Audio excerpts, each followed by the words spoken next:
Good day, teachers. Diyos marahay na aldaw po sa gabos. The problem, find the area of the triangle whose coordinates are A5, 3, B11, -13, and C8, 8. Okay, so this is a shared problem sa aming GC at nagpapaturo po kung paano gagawin. We will apply the calculator techniques, but first let us plot the points. So we have here point A, point B, and point C.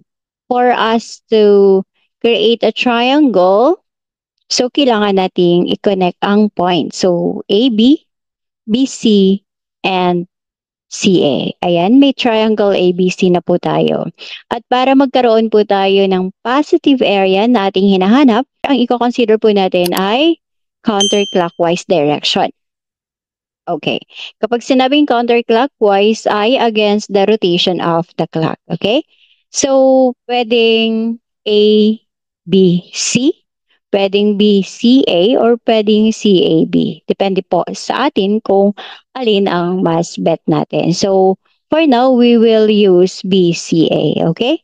So, kunin na po natin ang ating calculator at mode 6 matrix po tayo. Dito, wala namang problema kung anong matrix ang bet natin. So, for now, we will use matrix A. At dahil tatlong points ang ating i-consider, we will use 3 by 3, which is 1. So, press 1. Then, for first column, para po ito sa ating x coordinate. Diba po, mag-start tayo sa B, so we will input 11.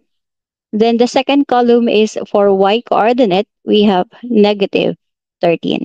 And for the third column, pare-pareho po yan na 0.5 at turo po ito ni Sir Kevin Pura na aking mentor. Okay, press equal sign para ma-input. For the second point, we have C, 88. So, ayan, input lang po natin. By the way, ang enter po natin ay equal sign. Then, 0.5. Okay? Then, the last point, we have C, we have 5, 3. Then, 0.5. Ayan, na-input na po natin ang data sa ating matrix A. We will now press AC. Then, makikita po natin ang matrix ay nasa taas ng 4. So, shift 4. Ayan, naka-blue-green. Then, ang kukunin natin ay 7 dahil isosolve po natin yung determinant ng ating matrix A.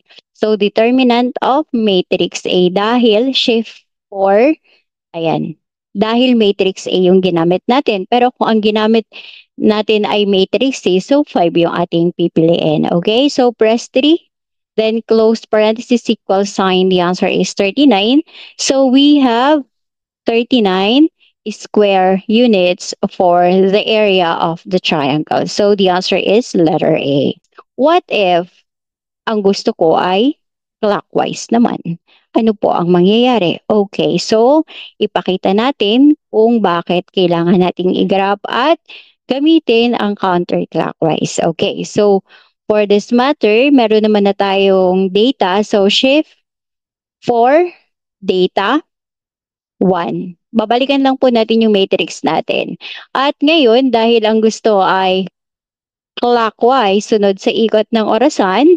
Okay, so we will use A, C, B. Okay, so ang first point natin ay 5, 3. Okay. Pangalawa pa rin ang 8, 8. So papalitan na lang po natin ang ating third point. So we will use 11, -13. Okay. So ayan. Then balik ulit tayo. Shift 4, 7 for determinant, shift 4, 3, 4, matrix A. Again, nakadepende po kung anong matrix ang ginamit natin. Okay? Then, equal sign, the answer is -39. So, ayun, kapag ang sinundan natin ay clockwise direction, magkakaroon po tayo ng negative area. But in reality, wala naman talagang negative. This is just to show kung bakit meron tayong negative at positive na masosolve sa ating calculator. So again, the correct answer is letter A, 39 square units. So this is all for today. Thank you for watching. Kindly share so we can help more self-review math majors. God bless your exams.